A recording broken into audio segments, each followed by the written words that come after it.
এবং আপনার আর্থিক সংকটও শেষ হবে। পৌষ পূর্ণিমার দিনে ছোট্ট একটি কাজ করুন, যে কাজটি করলে আপনার সংসারে মায়ের আশীর্বাদ বিশেষভাবে পড়বে। একটি অশ্বত্থ গাছের পাতা নিন, তাতে লাল কাপড়ে মুড়ে ঘরের লকারে রাখুন।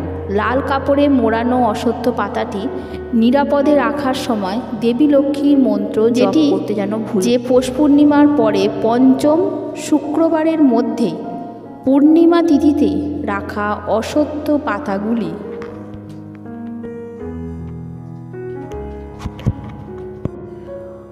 পাতাগুলি পরিবর্তন করুন।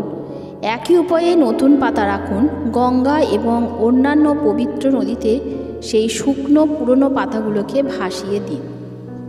এতে করে দেখবেন আপনার সংসারে আর্থিক সংকট দূর হবে এবং আপনার ভাগ্যের পরিবর্তন হবে।